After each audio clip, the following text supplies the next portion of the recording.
They say if you're looking for life advice, do not look towards the naturally gifted, the people that started at the top of the hill. Look towards those that feel like you do or felt worse than you do and have somehow progressed to get to the top of that hill. And when it comes to nervousness and anxiety, I am that guy. I was right there at the bottom. I struggled to leave my house. I struggled to go to the shops. I struggled to talk to people. And I had dreams and aspirations I wanted to do, but I couldn't do because of my nervousness and my anxiety. And now I've been on TV, interviews, talking about Stoicism. I've started a podcast talking about Stoicism. I've wrote my own book. I meet with famous people and talk about their life philosophies. So I have made that journey, and the following is the best guide. It's the ultimate guide. But more importantly, it is the proven guide that I followed. It is the steps that I took to go from the bottom to not right at the top. I'm not Jim Carrey, but I'm doing whatever I want. Anxiety and nervousness no longer hold me back, and I can do what I want. And I think that's the most important thing, is to lift off the shackles. You shouldn't be held back by these things. And I remember when I was younger, I always believed like, this is the way I am. I'm going to be held back by these things my whole life. Every decision I make requires it going through the filter of nervousness and anxiety. It has to go through there before I can make my decision. Before I go anywhere, it has to go through this filter. I have to feel all these horrible feelings, and then that would tell me if I'm allowed to do this thing or if I can't do this thing. And my dreams of doing a podcast, my dreams of teaching people, helping people, my dreams of writing a book, well, they would have been impossible because I was too nervous to put my ideas on paper. I was too anxious to go out there and speak to people. I was way too anxious to go on TV and talk about Stoicism. And I could have never started this podcast.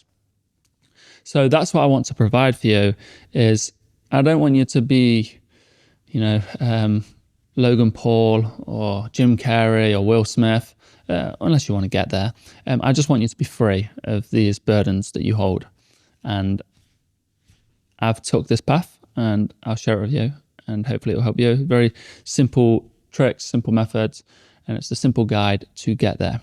This is day 25 of 100 Stoic School with the author of The Everyday Stoic. Today we're talking about nervousness, how to get over nervousness, and how to do anything without getting nervous.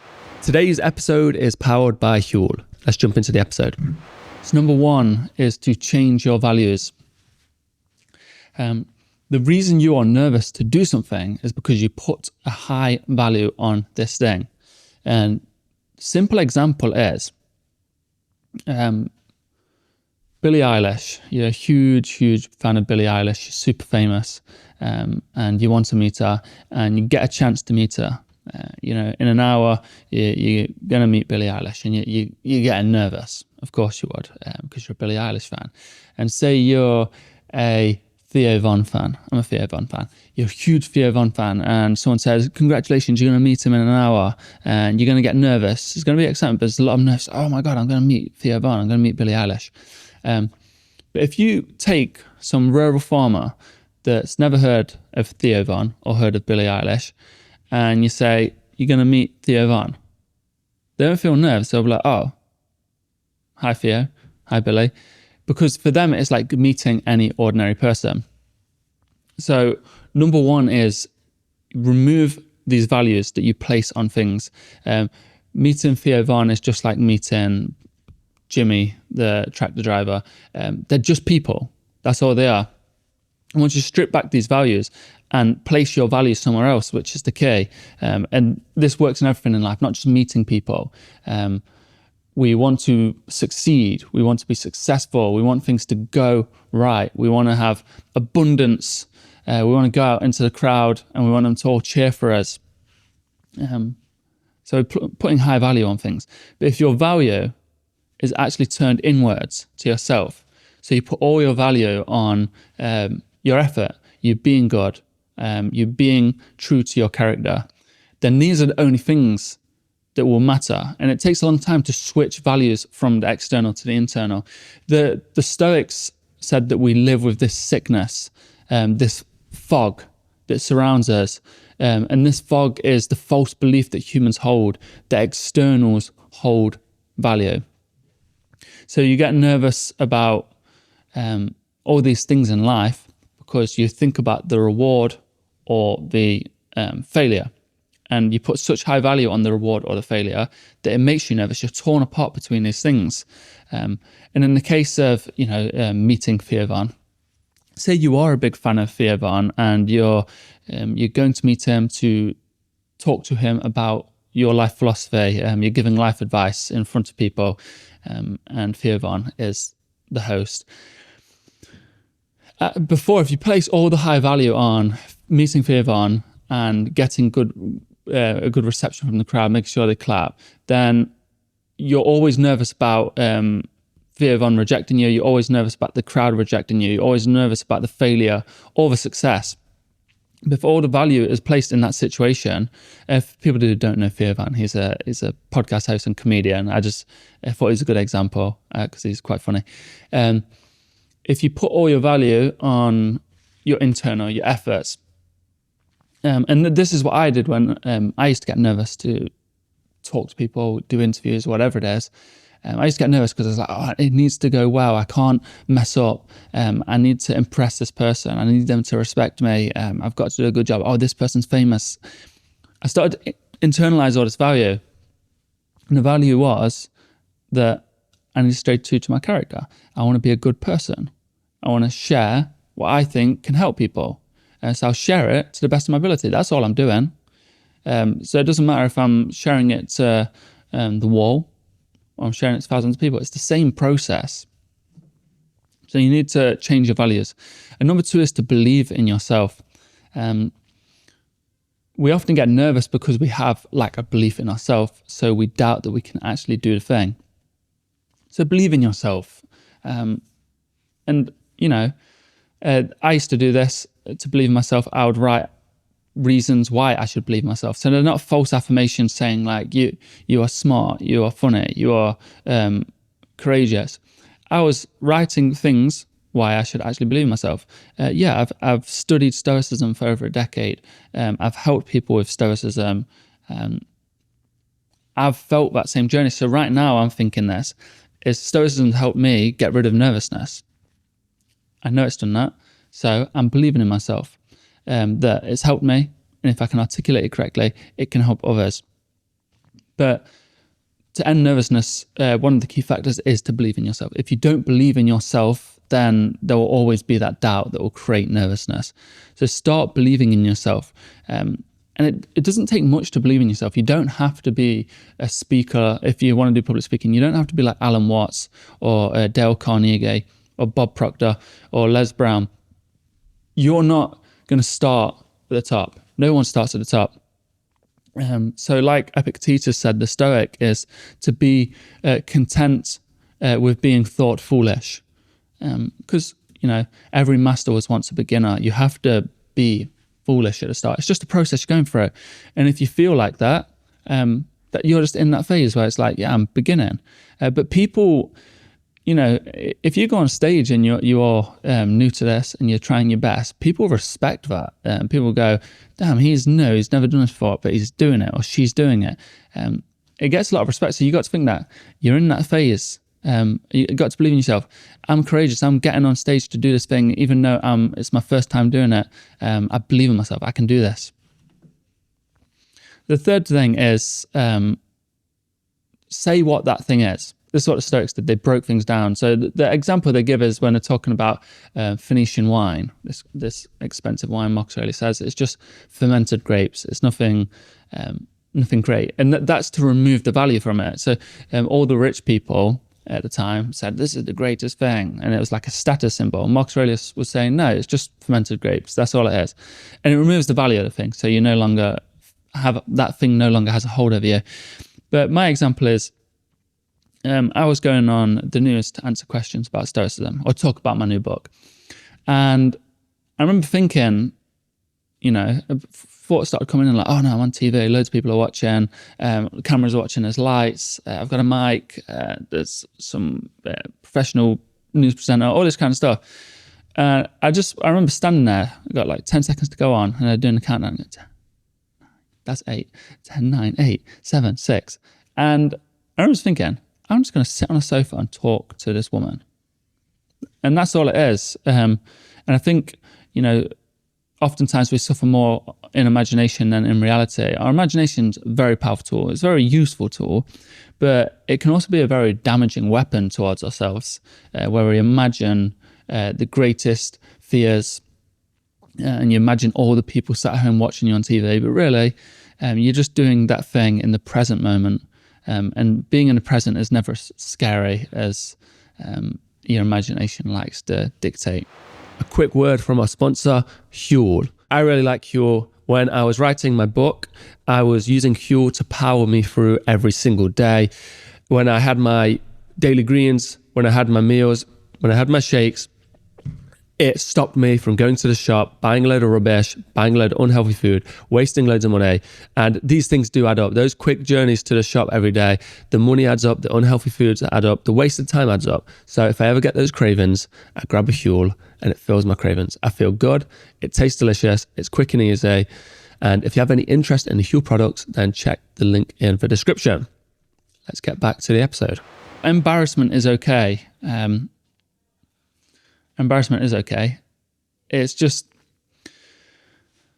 when I remember always being worried about doing something cringy, doing something embarrassing. And I think I was watching PewDiePie many years ago, and it was like a cringe compilation. And he just says, oh, it is what it is. If you don't accept it as an embarrassment, as a cringe, and you just get on with it, it's never that bad. And that just stuck with me because I thought he's quite a confident guy. And then I remember seeing famous people on TV and in person, and they'll do stuff where they'll go to shake someone's hand, but that person was going for a fist bump, or that person was going for a hug. And I remember looking at it going like, whoa, that was awkward. But they just don't care. They might even go, whoa, that was a bit whatever. And I started doing that because I was always nervous about going to shake someone's hand, and then they go for a hug or a kiss or a fist bump. And I remember just thinking, sometimes I'd make it awkward purposely. So that they would go in for a fist bump, and then I'd shake their hand, and I'd go, well, that was awkward. Or you don't know what to do. You're moving your hands, and you just laugh about it. It's only awkward when you make it awkward. It's only cringe if you care that it's cringe. Just do the thing. Stop being so worried about embarrassment. I remember I used to get nervous, and my hands would shake, and I'd be so aware of my hands shaking. I'd get so nervous. I'd be like, oh, people can see my hands shaking. And I would like try and be like, don't shake. And then my breathing would get worse. I'm like, oh, don't breathe too heavy. Don't stutter. And I remember that caused so much panic and anxiety in me. But the other day, my hand was shaking. I was in a public setting. My hand was shaking like it did when I was younger. And I looked at it and I goes, oh, my hand's shaking. I wonder why. Oh well, I'll get on with the thing. Maybe my body, like my subconscious, is a little bit nervous. I'm meeting loads of people. Interesting. I didn't assign loads of weight to it, going like, oh no, my hand's shaking. I'm really nervous. I'm really anxious. Oh no, I got to hide this. And that's the thing. I remember I was talking to Donald Robertson, who's a cognitive behavioral therapist. He's an expert, and he's wrote loads of books on Stoicism. Really, I think he's a really intelligent man. But he was saying, all the self-help advice that you hear from people like Jordan Peterson, where they're like saying, if you don't want to get nervous, you got to focus on your breathing, slow down your breathing, posture, hold yourself, focus on staying relaxed, all these kind of things. Look them in the eyes. And he said it's the worst thing to do, because anxiety is internalizing all these things. So you're internalizing and being so self-aware of everything going on. Like I said with my hand shaking, going, oh no, my hand's shaking. Oh no, I'm not looking them in the eyes. I've got to look them in the eyes. Oh, my breathing's getting heavier. Slow down my breathing. Because when you start focusing on these things, it just exacerbates it. It makes it so much worse. So that's something interesting to note is a lot of this self-help advice you hear, it sounds cool as a little snippet, but in practice, because I tried these things, I've got to relax my hands, put my hands on my side, posture, all this kind of, and it just makes you so much worse. At the end of the day, you just got to think it don't really matter, That's something that gets me for everything. Memento mori, remember your motto. I sometimes I'm going to do something, I get a little bit nervous, because nerves are just normal. They are very normal, Warriors used to get nervous, hunters get nervous before they go on a hunt. It prepares their body for these things. It shows you that you care. A little bit of nerves is good. It gets your mind sharp, it gets you focused, so you're not just being too relaxed. And ultimately, I only changed when I started doing things every single day. And the idea here is, if you just keep stepping outside of your comfort zone expands. And actually, this feeling, it's an amazing feeling. I used to always be so nervous to get on camera, to talk to people, to film these videos, to do interviews, whatever it was. I used to get so nervous. But the idea with filming these videos, I used to get so nervous. This is years ago. I filmed videos that I never even posted, years and years ago. I used to get so nervous for them. That feeling was horrible. But I started noticing when I filmed a video, I'd go, oh, that felt good. So I held on to that feeling. That felt good, of overcoming my nerves and feeling more confident. And then I film one straight away. Just ride that high, ride that wave, stay on top of that wave. And I go, that felt good. I was a bit more confident in that one. Film another one. Oh, that did feel good. I pushed out my comfort zones a little bit more. Film another one. Until you get to a point where you have zero nerves to do that thing. I have zero nerves to film a video. They don't even come in. And I know that's not impressive for most people, but I used to be crippled by anxiety and nerves thinking about filming a video. So you really have to keep hammering and strike the iron whilst it's hot. You need to keep it on every single day. So the way in which you can do this, and you need to do this, is you have your goal. Say your goal is to do public speaking. You want to speak in front of a crowd of 1,000. That's your goal. You want to talk about something, a TEDx talk maybe. Yeah, say it's a TEDx talk. You get a book or get a notes on your phone, whatever it is, get a piece of paper, and you just write little steps, any step you can think of. Just brainstorm it for an hour or 10 minutes, whatever. Any step that remotely attaches itself to that. So you want to get good at public speaking. Maybe speaking out loud makes you nervous. So say, number one, read books out loud. Number two, it's nervous. You're nervous to tell your friends about this topic. You're nervous to share this topic. Share it on your stories. Share it on your posts. Whatever it is, you make this huge list. And every day you look at this and just tick off as many as you can.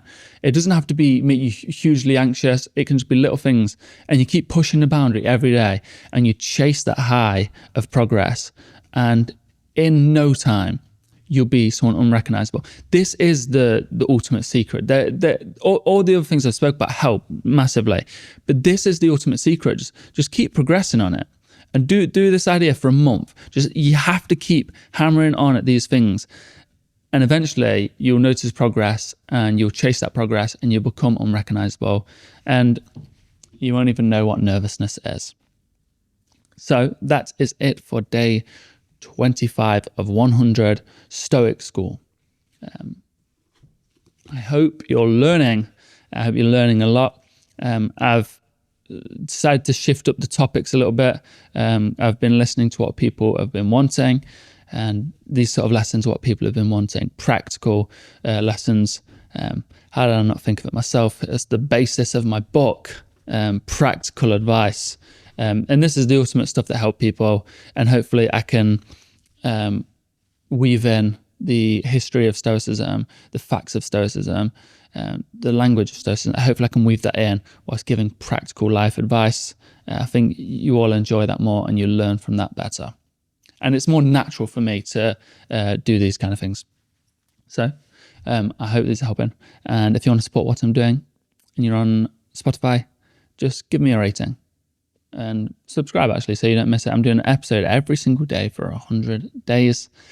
And if you really want to help someone out, invite them to Stoic School, and I hope you have a wonderful day. Thank you for listening.